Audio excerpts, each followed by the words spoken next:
와, 이 스펙의 출고가가 80만원대라고요? 이거 진짜 잘 만든 매스 프리미엄 같은데요? 근데 조금 살펴보니까 왜 그런지 알 것 같아요. 안녕하세요, 테크몽입니다.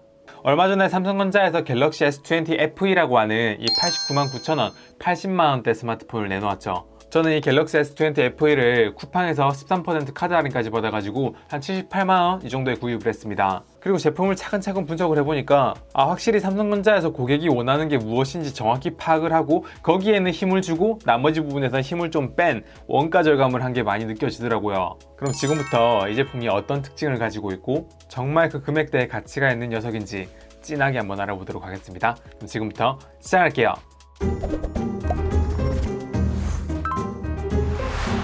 제가 지금 구입한 색상은 네이비 색상인데 솔직히 그렇게 예뻐 보이진 않습니다. 스마트폰 뒷면의 재질이 무광 플라스틱이 적용됐습니다. 지문이 잘 안 묻는다는 점은 좋긴 한데 어쨌든 처음에 딱 보면 지금 사진은 되게 예쁘게 나오지만 실제로는 좀 저렴해 보이는 느낌이 많이 드는 그런 소재입니다. S20 같은 경우에는 뒷면에 글라스 소재가 적용돼가지고 좀 반사는 좀 있지만 고급스러운 느낌이 좀 드는데 여기 있는 글라스도 단순 글라스가 아니라 이제 보통 고릴라 글래스라고 해가지고 내구성에 좀 신경을 많이 쓴 글라스 소재가 들어가요. 근데 사실 이게 뭐 고릴라 글래스니 뭐 소재가 어떠니 이런 것들은 뭐 좀 까탈스러운 테크몬 같은 애들이나 신경 쓰지 보통 사람들은 그냥 색이 얼마나 예쁘게 잘 뽑혔냐 요 정도의 신경을 많이 쓰잖아요. 그래서 갤럭시 S20 FE 같은 경우에는 색상을 되게 다양하게 이렇게 내놓았어요.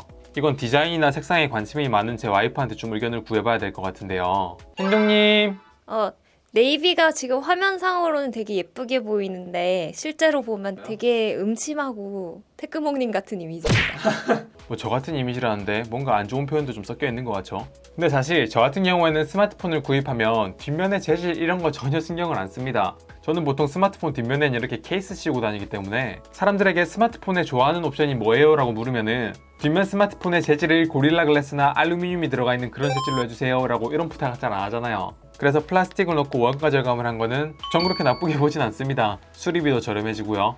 이 갤럭시 S20 FE가 전체적으로 좀 이런 식이에요. 많은 분들이 원하는 좋아하는 옵션들 위주로 좀 넣고 나머지는 빼서 가격대를 낮춰서 접근성을 높인 제품이거든요. 그래서 제품 무게도 6.5인치 디스플레이임을 감안해도 갤럭시 S 시리즈랑 비교하게 되면 좀 무거운 편입니다. S20 플러스가 6.7인치에 181g, S20 FE가 6.5인치에 190g이니까 인치 대비해서 삼성 플래그십 스마트폰 치고는 좀 무거운 편이 맞아요. 그리고 두께도 S20 플러스는 7.8mm인데 이 제품 같은 경우에는 8.4mm로 조금 두꺼워 보이죠. 그래서 디자인이나 두께, 무게 이런 것만 봤을 때는 갤럭시 S 시리즈보다는 A 시리즈에 조금 더 어울리는 느낌이 드는데 나머지 부분은 어떤지 한번 살펴보죠. 일단 디스플레이를 이렇게 보면 생각보다 위, 아래, 좌우의 베젤이 꽤 두껍죠.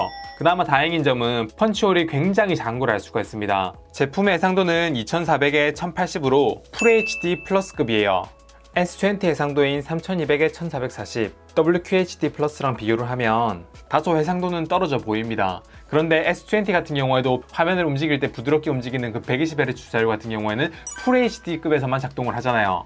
똑같은 120Hz로 놓고 보면 두 개의 해상도는 동급이네요. 그래서 이번 갤럭시 S20 FE 같은 경우에는 그냥 애초에 QHD급을 지원하지 않고 그냥 FHD급으로만 이렇게 출시한 거 그렇게 하고 가격을 낮춘 거 잘한 것 같습니다. 다만 가격을 떨어뜨리려면 눈에 잘 보이지 않는 곳에서 원가 절감을 해야겠죠. 그래서 디스플레이 품질에서 조금 차이가 나고 특히 어두운 곳에서 하얀색 화면 틀어놓고 이렇게 측면에서 이렇게 보면 조금 화면이 중간중간에 얼룩덜룩한 걸 볼 수가 있습니다.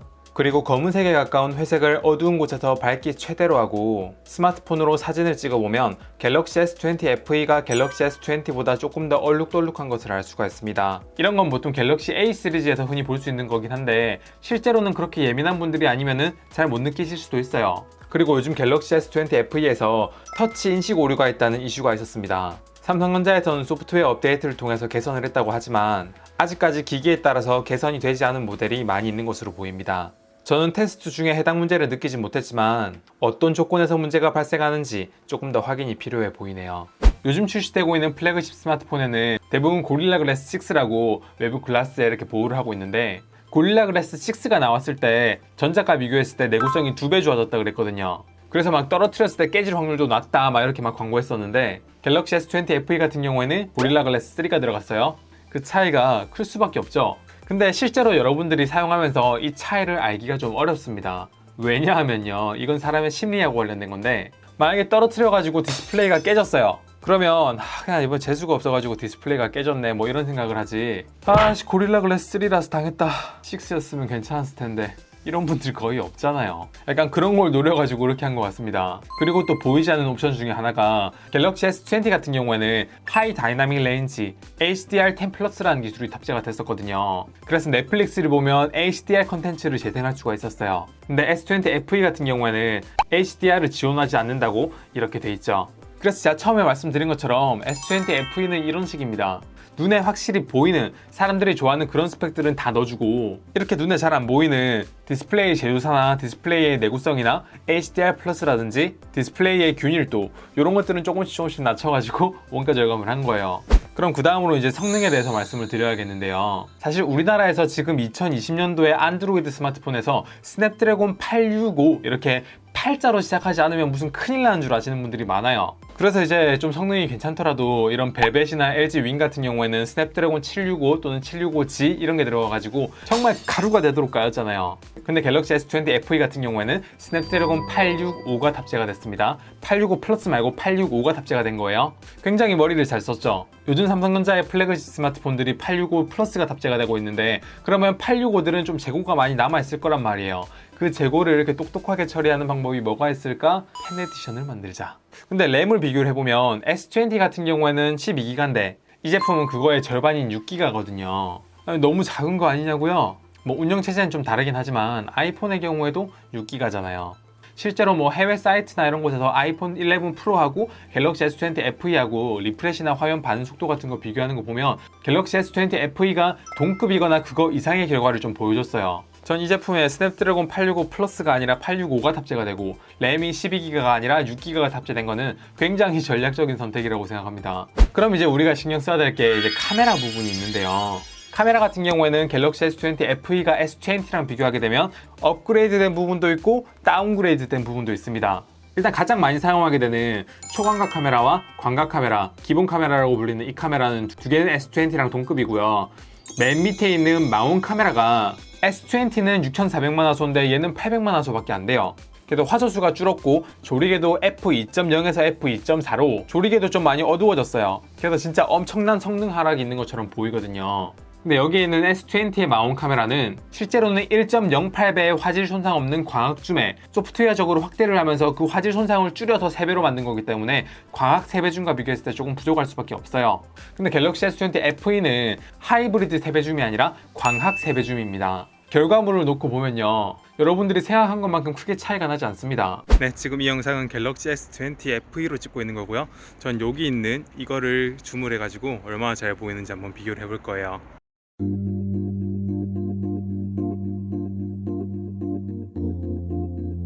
생각보다 S20 FE와 S20가 마운줌에서 큰 차이가 나지 않습니다. 다만 이제 노이즈나 색감 이런 걸 보면 S20 FE가 보정이 조금 더 많이 들어간 게 느껴지네요. 꽤 멀리 떨어져 있는데 되게 잘 나와가지고 조금 더 극한 상황의 테스트를 해봐야 될 것 같습니다.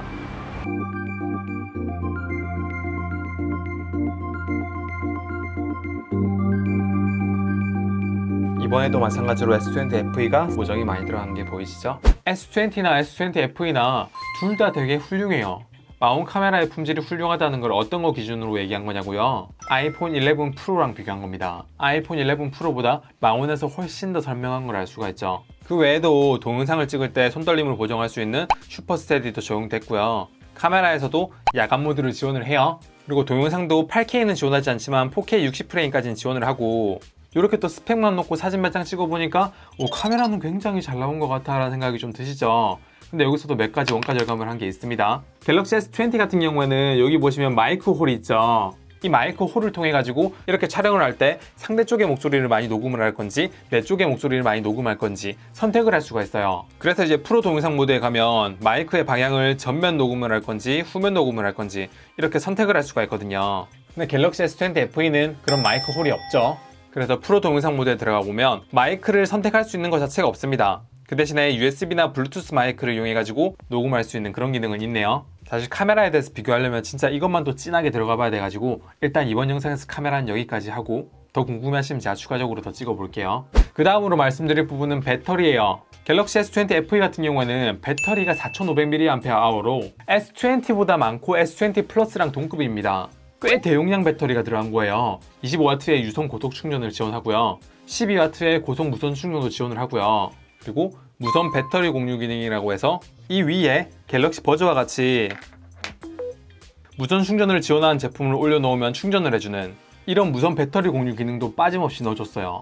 충전에 있어서는 어디서 원가 절감을 했을까라는 생각을 해봤는데 뭐 굳이 얘기하자면 45W에 있는 초고속 충전을 지원하진 않는다는 거, 그리고 제가 테스트하다가 좀 재밌는 걸 발견했는데 이 충전기가 이제 10W 무선 충전을 지원하는데 여기에 이렇게 올리잖아요. 그럼 갤럭시 S20 같은 경우에는 이렇게 고속 무선 충전이라고 떠요. 갤럭시 Z 폴드 같은 경우에도 이렇게 올리면 고속 무선 충전이라고 이렇게 뜬단 말이에요. 노트 20 울트라도 이렇게 올리면은 고속으로 바뀌죠. S20 울트라도 마찬가지예요. 올려놓으면 무선이었다가 바뀝니다. 근데 갤럭시 S20 FE는요, 이렇게 올려도 그냥 무선 충전이라고 뜨지 고속 무선 충전이라고 안 뜹니다. 옵션이 꺼진 거 아니야? 라고 하실 수가 있는데 고속 무선 충전 옵션 켜져 있고요. 에이, 이거 삼성 정품 충전기 아니라서 그런 거 아니야? 라고 하실 수가 있는데 삼성 정품 어댑터와 정품 케이블, 정품 충전기에 올려놔도 똑같습니다. 단 이렇게 예전에 출시된 모델 말고 요즘에 출시된 삼성 정품 고속 무선 충전기 같은 경우에는 이렇게 정상적으로 고속으로 무선 충전이 가능합니다. 그래서 오래된 고속 무선 충전기를 가지고 계신 분들은 고속으로 무선 충전이 안 될 수 있다는 건 알고 계셔야 될 것 같네요. 그럼 그 다음으로 이제 스피커는 어떠냐? 많은 사람들이 하나의 스피커에서만 소리가 나는 모노 스피커보다 두 개의 스피커에서 소리가 나는 스테레오 스피커를 좋아하잖아요. 맞아요. 좋아하는 옵션 넣어줬습니다. 갤럭시 S20 FE는 스테레오 스피커예요. 설정해보면 돌비 앰모스 기능까지 이렇게 있는 걸 알 수가 있죠. 이게 스테레오는 스테레오인데 소리가 조금 안 좋겠지? 그래서 소리를 좀 들어봤는데요.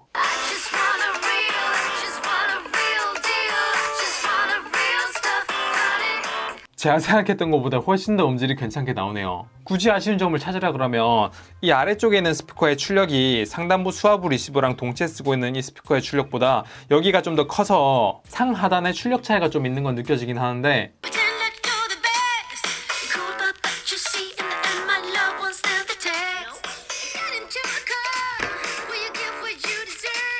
확실히 소비자가 원하는 그런 옵션들을 많이 넣어줬습니다. 근데 여기서 방심하시면 안 돼요. 왜냐면 소비자가 보통 근접 센서 넣어줘 이런 부탁 잘 안 하잖아요. 이 제품은 전면 디스플레이에서 근접 센서를 없애버렸습니다. 그래서 이제 가상 근접 센싱이라고 하는데요. 근접 센서가 없어도 다른 센서들을 이용해가지고 근접 센서랑 비슷하게 구현을 해내는 거를 가상 근접 센싱이라고 해요. 주로 근접 센서는 어떨 때 쓰이냐면 전화를 받으면은 디스플레이가 꺼지는 거는 바로 근접 센서를 통해 가지고 꺼지는 거거든요. 근데 그 센서를 없앴는데 이게 얼마나 정확하게 작동하는지 한번 볼게요. 자, 이제 테크몽한테 전화가 왔어요. 전화를 받아볼게요. 화면이 켜져 있죠?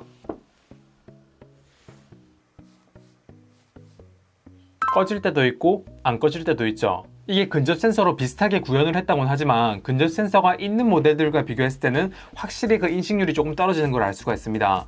근데 이 근접 센서를 어떻게 구현을 해내는지 좀 보니까 많은 분들이 요 위에 있는 카메라를 통해 가지고 카메라를 이렇게 가리면은 근접 센서로 인식한다는 분들이 많은데 이 카메라만으로 하는 건 아닙니다. 왜냐하면 카메라를 이렇게 가렸는데 화면이 안 꺼지는 걸 알 수가 있죠. 오히려 이런 데를 이렇게 누르면 화면이 꺼지는 걸 알 수가 있어요. 안에 있는 센서의 회전도 감지하는 것 같고요. 근접 센서가 아니라 다른 센서들을 도움을 받아가지고 이렇게 알고리즘을 처리해야 되다 보니까 이런 방식은 배터리 소모가 조금 더 빨라질 수가 있어요. 그래서 스마트폰에 별 관심 없으신 분들은 오늘따라 귀에다가 스마트폰 갖다 대는데 화면이 잘 안 꺼지네 이런 걸 가끔씩 느껴도 그냥 뭐 그런가 보다 하시지, 아이씨 근접 센서가 빠져가지고 이게 자꾸 안 꺼지잖아 하는 분들은 잘 없잖아요. 그래서 이렇게 뺀 것 같습니다. 그리고 보안 기능도요, 디스플레이 지문 인식이 탑재가 됐습니다. 여기까지 오셨으면 예상하셨죠. 설계 단가가 높은 초음파 방식이 아니라 광학식 방식이 탑재가 됐어요. 광학식은 이물질이나 물기가 묻었을 때는 인식률이 좀 떨어지거든요. 그리고 삼성 스마트폰답게 카메라를 통한 얼굴 인식도 지원을 합니다. 그 외에도 많은 분들이 좋아하는 IP68 등급의 방수 방진도 탑재가 됐고 삼성페이도 지원을 하고, 이쪽은 유심, 반대쪽은 마이크로 SD, 이렇게 마이크로 SD 카드를 통한 용량 확장도 지원을 해요. 5G 네트워크도 지원을 합니다. 이거 작업재로 구입하셔가지고 LTE 유심 꽂으면 LTE도 작동을 해요. 그리고 이 갤럭시 S20 FE 구성품이요, 와, 기본적으로 이렇게 보호필름 붙은 채로 나오고요. 투명 케이스 들어가 있고요. USB-C 타입 이어폰 있고요. USB-C 타입 충전 케이블 있고요. 그리고 25W는 아니지만 15W의 충전 어댑터도 지원을 합니다. 그리고 이렇게 이어팁도 들어가 있네요. 어디 이런 걸 넣어가지고 세계 환경을 파괴하고 있나요? 장난입니다. 그래서 이 제품에 대해서 전체적으로 좀 평가를 해보면요. 갤럭시 S20 FE는 많은 분들이 좋아할 만한 그런 옵션들을 대거 넣어줬어요. 스냅드래곤 865 플러스는 아니지만 865를 넣어줬고 120Hz 주사율의 트리플 카메라, 방수 방진, 대용량 배터리, 유무선 고속 충전, 디스플레이 지문 인식, 스테레오 스피커 등 스마트폰을 조금 안다 하시는 분들이 좋아할 만한 옵션들을 진짜 거의 다 넣어줬어요. 근데 조금만 깊게 들어가 보면요, 상당히 많은 부분에서 원가 절감이 이루어졌습니다. 균일도도 좀 떨어지고 고릴라 글래스 단계를 낮춰가지고 내구성도 좀 떨어지고 HDR 플러스도 지원 안 하고요. 지문은 초음파가 아니라 광학식이 탑재가 됐고 근접 센서가 없고 램 용량도 줄이고 무게와 베젤도 늘어났고 뒷판도 플라스틱 재질을 쓰고 있습니다. 어때요? 아쉬운 점들만 모아놓고 보니까 되게 몹쓸 스마트폰처럼 보이죠? 저처럼 막 이런 거 들어갔고 저런 거 들어갔고 이런 거 빠졌고 막 분석하는 사람들이 봤을 때는 뭐 이게 좀 안 좋아 보일 수 있지만 일반인들은 이런 거 잘 못 느끼는 분이 대부분이에요. 게다가 89만 9천 원이면 또 모르겠는데 사전 예약 할인 받은 분들은 70만 원대 후반에 구입이 가능하고 앞으로도 이 제품은 S 시리즈긴 한데 할인이 많이 들어갈 걸로 기대가 되거든요. 단 제가 테스트한 환경에서는 나오진 않았지만 어쨌든 지금 터치 인식 문제가 이슈가 돼 있기도 하고 양산 초기라 그런지 디스플레이 뽑기 운도 조금 있는 것 같아서 진짜 급하게 새 스마트폰을 구입하는 게 아니라면 조금만 더 기다렸다가 판단하는 게 어떨까라는 생각이 듭니다. 여러분들 생각은 어떠신가요? 이번 영상은 여기까지고요. 제품에 대해서 궁금한 거 있으시면 댓글 남겨주세요. 다음에 더 좋은 영상으로 찾아올 수 있도록 하겠습니다. 감사합니다. 테크몽이었습니다.